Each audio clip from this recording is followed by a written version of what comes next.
Katanya kemiskinan dan pengangguran menurun, rakyat makin sejahtera, ekonomi membaik. Itu kata Presiden Prabowo. Kepala BPS lapor ke saya, angka pengangguran menurun, angka kemiskinan absolut menurun. Ini BPS yang bicara. Pernyataan itu ia dapat dari laporan orang-orang di sekelilingnya. Tapi apakah benar begitu? Bisa kita rasakan sebagai masyarakat bagaimana kehidupan orang-orang terdekat kita, bagaimana pengangguran dan kemiskinan yang terjadi di dekat-dekat kita, atau coba kita sama-sama tanya ke tetangga sebelah. Tanya ke saudara yang lulus kuliah tapi masih nganggur. Tanya ke emak-emak yang belanja di pasar. Coba Bapak turun ke bawah. Bukan ke ruang rapat, tapi ke pasar, ke kampung-kampung, ke rumah tetangga kita sendiri. Benarkah hidup mereka makin mudah atau justru makin berat karena kebijakan yang katanya pro rakyat? Kenyataannya hidup kita makin susah, padahal masa jabatan Prabowo ini baru hitungan bulan. Lalu kita lihat lagi angka dari BPS. Garis kemiskinan Indonesia saat ini hanya Rp550.458 per kapita per bulan.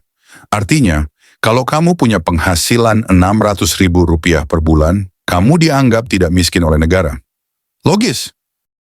Coba bayangkan, satu keluarga dengan 3-7 anggota rumah tangga dan total penghasilan Rp600.000 sebulan, negara anggap itu sudah layak, sudah sejahtera, dan tidak masuk kategori miskin. Rp600.000 cukup buat apa? Beras 10 kilogram aja udah hampir Rp150.000. Belum listrik, belum air, belum kebutuhan sekolah anak, belum transport, belum lauk, belum minyak goreng, belum gas LPG. Apa mereka kira rakyat makan debu dan minum janji? Sementara itu, program prioritas pemerintahan ini adalah makan siang gratis di sekolah. Program yang memakan anggaran ratusan triliun. Padahal masih banyak anak yang tidak bisa sekolah. Masih banyak rakyat yang belum punya akses air bersih, masih banyak rumah sakit yang kekurangan alat, dan guru honorer yang digaji di bawah UMR. Apakah program makan siang ini benar-benar prioritas atau hanya proyek pencitraan? Karena nyatanya untuk membiayai itu, pemerintah memangkas anggaran penting lainnya, termasuk subsidi rakyat kecil dan dana infrastruktur desa. Akhirnya rakyat juga yang dikorbankan. Kalau dilihat-lihat program ini seperti pertunjukan loyalitas yang dibayar dengan proyek mercusuar.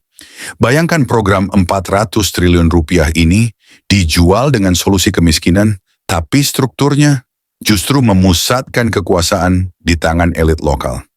Kades jadi pengawas koperasi merah putih, posisi yang memberi mereka akses mengontrol dana triliunan tanpa mekanisme audit yang transparan. Padahal sejarah membuktikan bahwa koperasi di Indonesia rawan korupsi. Jadi, koperasi merah putih ini adalah tragedi 3 babak. Rakyat jadi latar, kades jadi bintang penduduk, dan istana jadi sutradaranya. Dana 400 triliun ini berpotensi bocornya lewat celah korupsi, sementara kades yang jadi ujung tombak dibius dengan proyek mercusuar. Jika Prabowo serius memangkas ketimpangan, mulai dari akar yaitu transparansi anggaran, pelibatan masyarakat dalam pengawasan, dan pastikan koperasi ini tidak jadi alat balas budi elit lokal. Tanpa itu, ini hanya episode baru dari demokrasi transaksional. Rakyat dijanjikan terus kemakmuran, sementara kekuasaan mengeruk untung di dalamnya. Jadi wajar kalau masyarakat bertanya, kalau rakyat makin sejahtera, kenapa antrean bantuan sosial makin panjang? Kenapa anak muda masih galau cari kerja? Kenapa harga-harga makin naik, tapi gaji segitu-gitu aja? Bapak Presiden, rakyat bukan angka di spreadsheet. Kami hidup, bernapas, dan merasakan langsung susahnya bertahan. Kalau Bapak hanya percaya pada laporan dari para penjilat yang ingin jabatan, maka Bapak sedang dikelilingi oleh tembok kebohongan.